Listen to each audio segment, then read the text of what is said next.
Hi guys, welcome back to our YouTube channel CAT by LPT. My name is Achal, I'm your Quant and DILR mentor और आज के session में हम बात करने वाले हैं वेटेड एवरेजेस की। तो एवरेजेस के टॉपिक में एक वीडियो हम ऑलरेडी कर चुके हैं जहां पर हमने सिंपल एवरेज के बारे में बात किया था और आज हम बात करेंगे वेटेड एवरेज की। तो सिंपल एवरेज में हमने इंडिविजुअल लोगों का एवरेज निकाला था, कंबाइंड एवरेज निकाला था। आज हम ग्रुप ऑफ पीपल का कंबाइंड एवरेज निकालेंगे। मतलब क्या, एक एग्जाम्पल से समझते हैं। For example, there are two sections in a class, section A and section B. The number of students in section A is 10 and in section B is 20। ठीक है।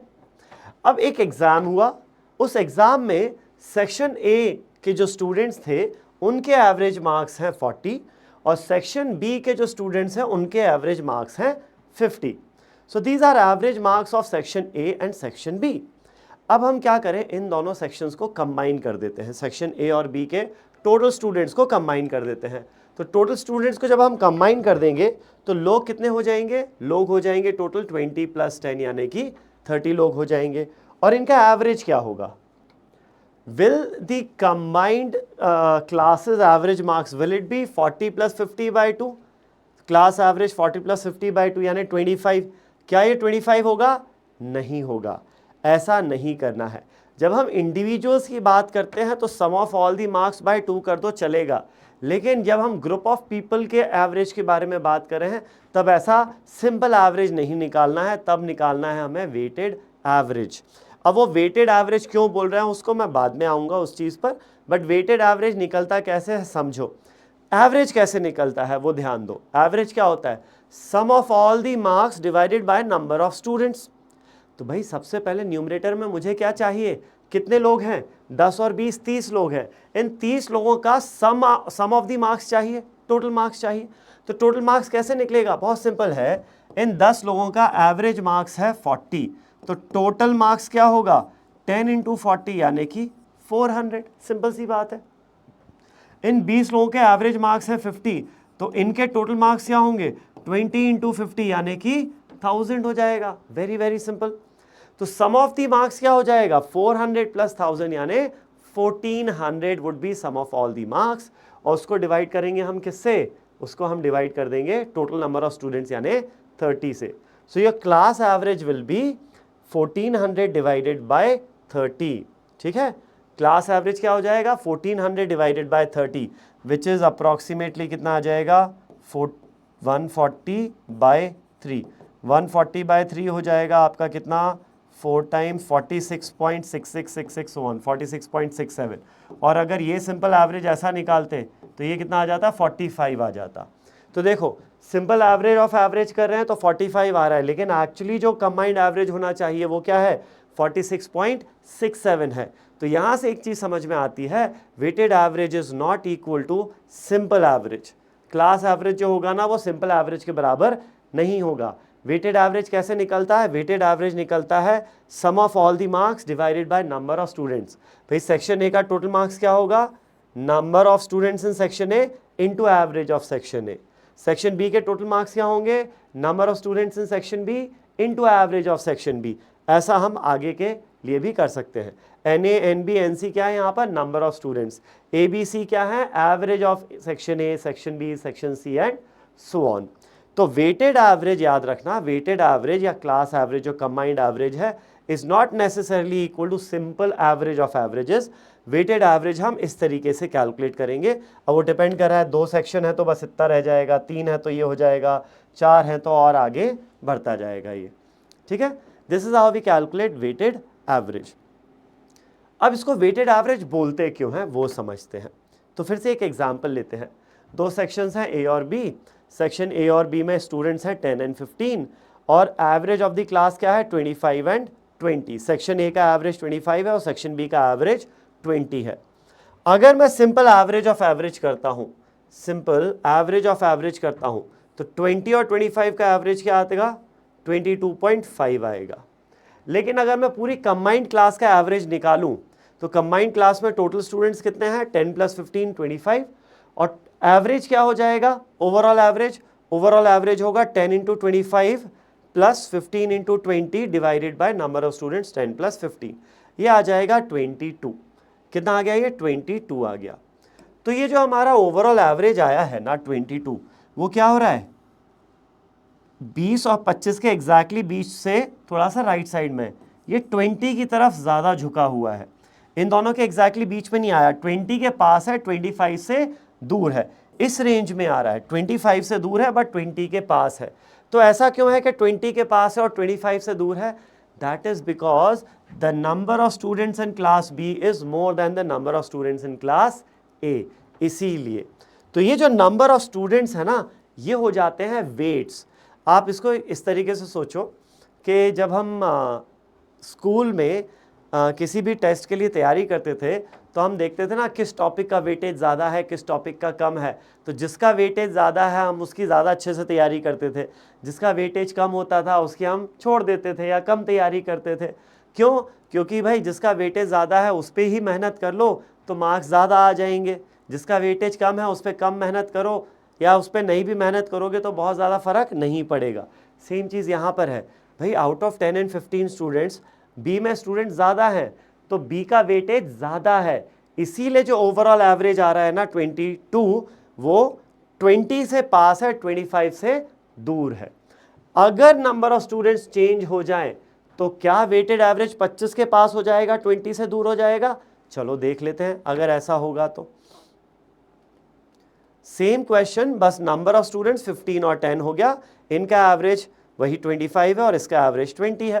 तो नंबर ऑफ स्टूडेंट्स हो जाएगा अब 25 और टोटल क्या हो जाएगा 15 into 25 plus 10 into 20 by 15 plus 20। तो ये एवरेज कितना आ जाएगा, अब 23 आ गया।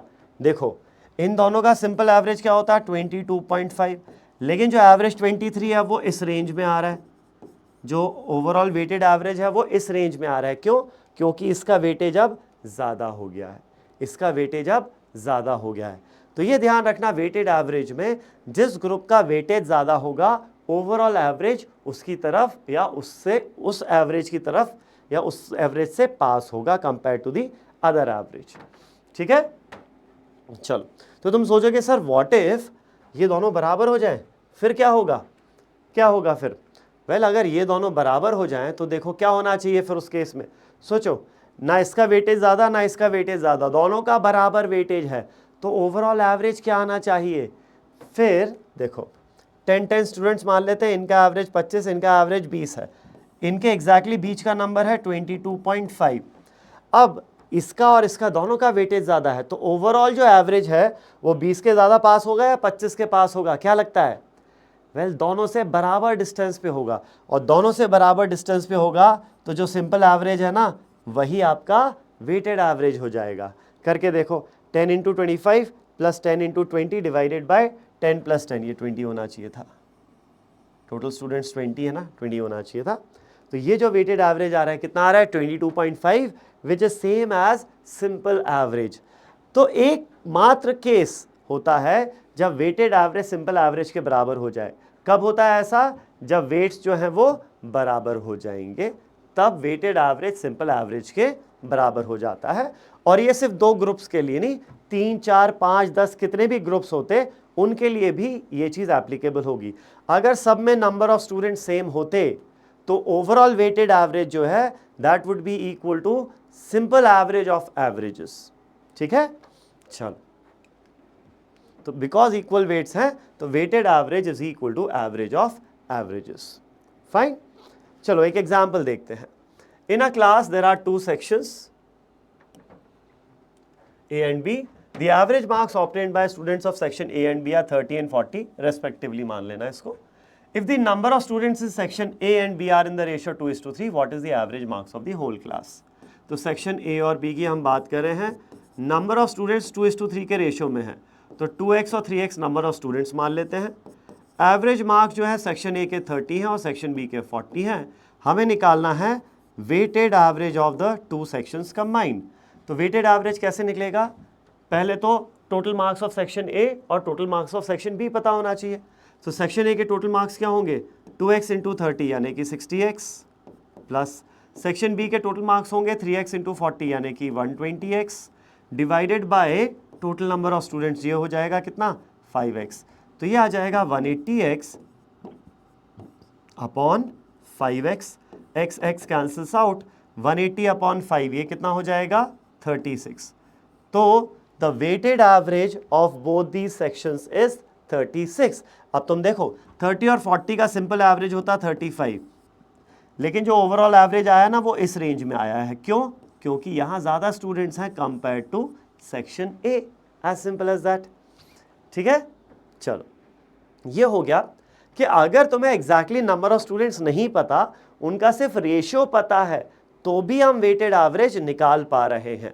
इंडिविजुअल एवरेजेस पता है और रेशियो ऑफ स्टूडेंट्स पता है, तो भी वेटेड एवरेज निकल जाएगा। लेकिन उल्टा हो जाए, यहां पर मैं तुम्हें नंबर ऑफ स्टूडेंट्स दे दूं और एवरेजेस का रेशियो दे दूं। For example, number of students in section A and B are 20 and 30. Number of students are 20 and 30 respectively. Average marks जो है ना, the average marks obtained by the students in A and B are in the ratio 3:4.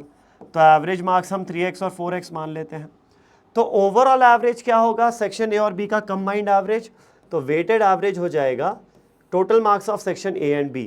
तो section A का total होगा 20 + 3x यानी कि 60x, section B का total होगा 30 इंटू 4x यानी कि 120x, divided by total number of students 20 + 30 कितना हो जाएगा, ये 50 हो जाएगा। तो 60x + 120x is 180x divided by 50। 0 0 मतलब 10 का फैक्टर कैंसल्स आउट। 18/5 कितना होगा 3.6 इंटू x। अब जो फाइनल आंसर आ रहा है वो मेरा x के टर्म्स में आ रहा है। Do I know the value of x? No I don't. Since I don't know the value of x, यहां पर जो आंसर आएगा वो क्या आएगा, can not be determined. The final answer here should be CBD, can not be determined, क्योंकि हमें x की वैल्यू तो पता ही नहीं है, राइट? चलो तो अब कुछ एग्जाम्पल्स देखते हैं और देखते हैं कहाँ कहाँ वेटेड एवरेज का कंसेप्ट हम यूज कर सकते हैं। So let's get started. The average age of the boys of a class is 13 years and that of girls is 12 years. Find the average age of the entire class. पूरे class का average चाहिए। अब यहाँ पर देखो, एक तो boys हैं और एक गर्ल्स हैं। एवरेज एज, ए मतलब एवरेज एज ऑफ बॉयज़ दिया हुआ है अपने को 13 और गर्ल्स दिया हुआ है 12। अब नंबर ऑफ बॉयज़ कितने हैं और नंबर ऑफ गर्ल्स कितने हैं, ये तो हमें पता ही नहीं है ना, ये तो हमें पता ही नहीं है। तो जब तक ये इंफॉर्मेशन नहीं पता चलेगी, क्या आप पूरी क्लास का कंबाइंड एवरेज निकाल पाओगे? नहीं निकाल पाओगे, क्योंकि जब तक वेट्स ही नहीं पता आपको, हमें क्या नहीं पता, वेट्स पता ही नहीं है ना, तो वेटेड एवरेज पर कैसे निकलेगा? तो आंसर क्या हो जाएगा यहाँ, कैन नॉट बी डिटरमाइंड। ठीक है, आगे बढ़ते हैं, नेक्स्ट क्वेश्चन। तो यहाँ पर Paroha purchased 8 kg of green apples at 70 rupees per kg and 7 kg black grapes at 55 per kg. Find the average price per kg of the grapes paid to the shopkeeper. तो जहाँ हम average price के बारे में बात कर रहे हैं, वहाँ पर भी हम वेटेड एवरेज का कंसेप्ट यूज़ कर सकते हैं। कैसे? देखो, एक तो हम ग्रीन ग्रेप्स खरीद रहे हैं और एक हम ब्लैक ग्रेप्स खरीद रहे हैं। ठीक है, तो यहाँ पर क्वांटिटी कितना खरीद रहे हैं, वेट्स क्या होते हैं, जब भी हम वेटेड एवरेज कैलकुलेट करते हैं तो वेट्स क्या होते हैं, क्वांटिटी जिसकी हम बात करें। जैसे जब सेक्शंस की बात कर रहे थे, स्टूडेंट्स की बात कर रहे थे, तो नंबर ऑफ स्टूडेंट्स क्या था, क्वांटिटी था। तो यहाँ पर जब हम कुछ सामान खरीदा है तो वेट्स क्या होंगे, क्वांटिटी होगी वेट्स। चलो, तो यहाँ पर ग्रीन ग्रेप्स कितने खरीदे, 8 kg और ब्लैक ग्रेप्स खरीदे हैं 7 kg। इनका जो प्राइस है, प्राइस पर kg of green grapes is how much, 70 rupees and price per kg of black grapes is how much, 55 rupees. अब मुझे combined average cost price निकालना है per kg। तो average price per kg क्या होगा, वो होगा कि भाई total cost कितना आई है divided by total quantity आपने कितना खरीदा। तो total cost कैसे आएगी, cost of green grapes which is 8 into 70 plus cost of black grapes which is 7 into 55 divided by total quantity जो खरीदा है विच इज 8 + 7। तो ये देखो, ये वही हो गया ना वेटेड एवरेज का formula, A into N A और rather A into N A plus B into N B upon NA + NB। तो ये भी वेटेड एवरेज का ही कंसेप्ट हो गया हमारा। तो चलो ये कैलकुलेट कर ले, 8 7 56, 755 इज 35, 385 अपॉन 15 हो जाएगा। ये हो जाएगा 8 945 अपॉन 15, 15 6 90 बचा 45 63 रुपीज पर केजी। क्या हो गया? Average cost price of the whole grapes is 63 rupees per KG. ठीक है, आगे बढ़ते हैं नेक्स्ट क्वेश्चन पर। अभी The average age of 36 children of a class is 15 years. Another 12 children. Okay. तो इनिशियली कुछ नंबर ऑफ स्टूडेंट्स थे, ग्रुप ऑफ स्टूडेंट्स था ग्रुप 1 और नेक्स्ट को ग्रुप 2 बोलता हूं। तो नंबर ऑफ चिल्ड्रन कितने थे? पहले थे 36, इसमें कुछ ऐड हो रहे हैं, कितने? 12 लोग ऐड हो रहे हैं। ठीक है, ये जो 36 किड्स हैं इनकी एवरेज एज क्या है? ए मतलब एवरेज एज कितना है? 15 ईयर्स। और ये जो सेकेंड ग्रुप आ रहा है उनकी एवरेज एज क्या है? 16 ईयर्स है। ठीक है, दे ज्वाइन द क्लास, ये ऑलरेडी लोग थे, इन लोगों ने ज्वाइन किया। What is the average age of all the 48 children? तो ये तो बहुत सिंपल सा क्वेश्चन हो गया। ठीक है, average age of the whole group will be total sum of their ages divided by number of students. Sum of all the ages क्या होगा? 36 into 15 plus 12 into 16 divided by total number of students जो कि है 36 plus 12। ठीक है, चलो 36 into 15 होगा 360 plus 180 540 plus 12 into 16 हो जाएगा अपने पास कितना? 14 का square 196 minus 2 square 4 192 divided by 48। तो ये हो गया 740 माइनस 8 732 डिवाइडेड बाय 48। ठीक है, तो 48 1 ज़ा 48, 73 में से 48 जाएगा, बचेगा 25 252 और ये हो जाएगा फिर 4 टाइम्स 252 4 5 6 ऑलमोस्ट 8 टाइम्स जाएगा, नहीं 6 टाइम्स जाएगा, 5 टाइम्स जाएगा, अराउंड 5 टाइम्स के आसपास जाएगा। 48 इंटू 5 इज़ 240, बचेगा 12, तो डॉट लगा दिया 0। 15.128 है तो ये फिर चला जाएगा 2 टाइम्स 96, 96 में फिर 24 बचेगा 245, 15.25 हो जाएगा यहाँ पर। The average age of all the kids is 15.25। Next example देखते हैं। The average age of 30 students of a class is 15 years. तो पूरे क्लास का एवरेज दे ही दिया पहले से ही।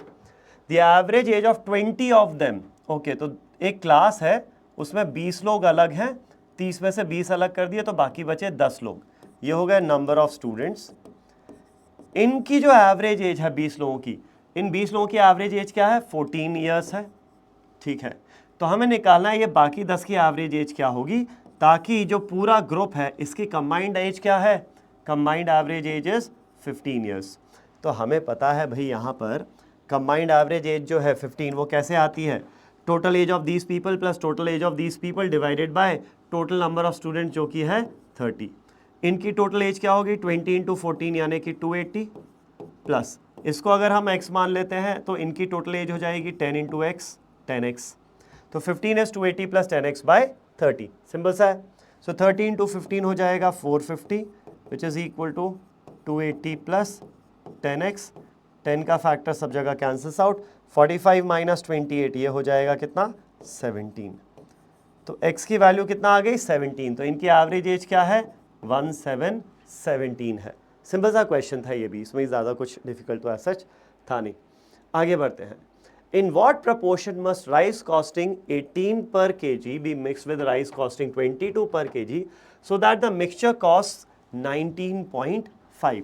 तो दो अलग वेराइटीज़ हैं R1 और R2।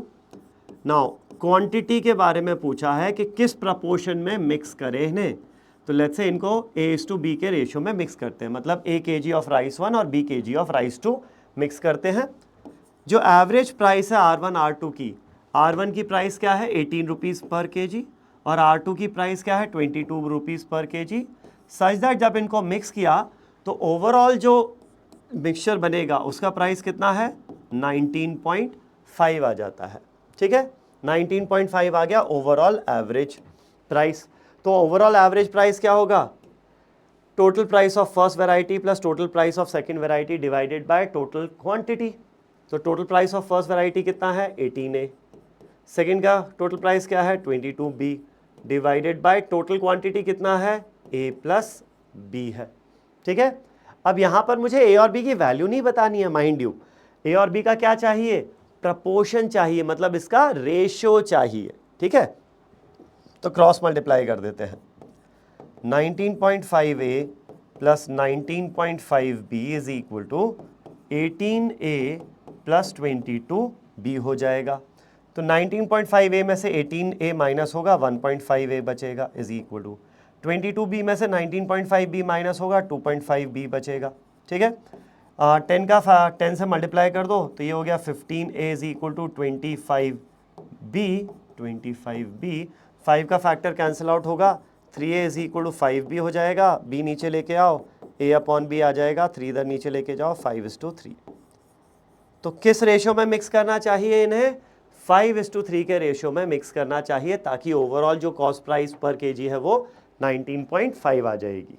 ओके, और अब चलते हैं नेक्स्ट क्वेश्चन पे। How many KG of rice costing 42 per kg should be mixed with 25 kg of rice costing 24 per kg so that a profit of 25% can be made by selling the mixture at 40 rupees per kg। अरे बाप रे, यहाँ पर profit भी आ गया। चलो देखो, दो टाइप के राइस की वैरायटी के बारे में बात कर रहा है। सबसे पहले क्वांटिटी की बात करते हैं और इनके एवरेज प्राइस के बारे में बात करें।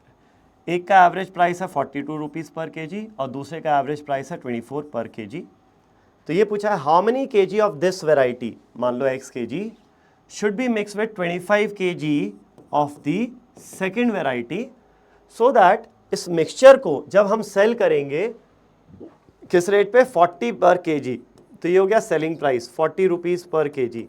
इस पर अगर बेचेंगे तो प्रॉफिट कितना होना चाहिए, 25% का प्रॉफिट आना चाहिए।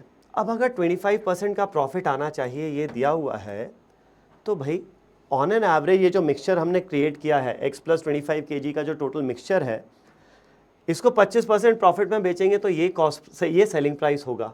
तो कॉस्ट प्राइस क्या रहेगा पर केजी का, कॉस्ट प्राइस हो जाएगा selling price divided by multiplication factor.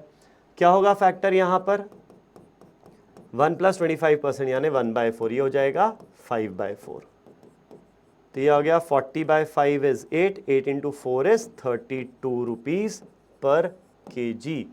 तो कॉस्ट प्राइस पर केजी कितना आ गया यहाँ पर, 32 रुपीज़ पर केजी आ जाता है। ओके, मतलब कि ये जिसको जब मिक्स करेंगे ना हम, जो अलग अलग वैरायटी है 42 रुपीज़ पर केजी और 24 रुपीज़ पर केजी, तो मिक्सचर जो है उसकी कॉस्ट प्राइस कितना है, 32 रुपीज़ पर केजी है। ये मत मान लेना कि एवरेज कॉस्ट प्राइस 40 है, इतने में तो बेचा है, बेचने के बाद 25% का प्रॉफिट कमाया, तो एवरेज कॉस्ट प्राइस तो कम रही होगी, कितना, 32 पर केजी रही होगी। तो ये जो एवरेज कॉस्ट प्राइस है ये कैसे आती है, cost price of first variety plus cost price of second variety. इसका कॉस्ट प्राइस हो जाएगा x इंटू 42 यानी 42x। इसका कॉस्ट प्राइस होगा 25 इंटू 24 यानी कि 600 डिवाइडेड बाय टोटल क्वांटिटी यानी कि x प्लस 25। ठीक है, क्रॉस मल्टीप्लाई करते हैं, 32x प्लस 32 इंटू 25 इज 750, 800 हो जाएगा ये, है ना, which is equal to 42x plus 600। तो 42 minus 32 is 10x, 800 minus 600 is 200।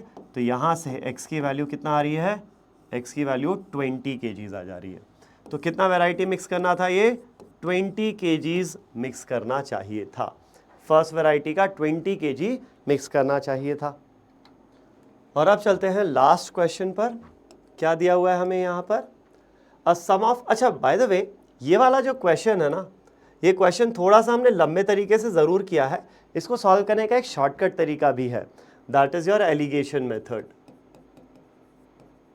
ठीक है, एलिगेशन मेथड है, तो वो अपन सब्सिक्वेंट वीडियोस में सीखेंगे, जब मिक्सचर एलिगेशन के बारे में बात करेंगे तब हम एलिगेशन मेथड भी सीखेंगे। ठीक है, चलो आगे बढ़ते हैं, अभी नेक्स्ट क्वेश्चन देखते हैं। A sum of 500 was distributed amongst 50 children. Each boy gets 12 and each girl gets 8. Find the number of boys. तो कुछ बॉयज़ हैं और कुछ गर्ल्स हैं, कितने हैं नहीं पता, तो क्वांटिटी ऑफ बॉयज़ या नंबर ऑफ बॉयज़ B मान लेते हैं, नंबर ऑफ गर्ल्स G मान लेते हैं, एंड ये दिया हुआ है कि दी एवरेज अमाउंट A मतलब average amount which a boy receives is 12 rupees and the average amount which a girl receives is 8 rupees, such that they all together receive how much?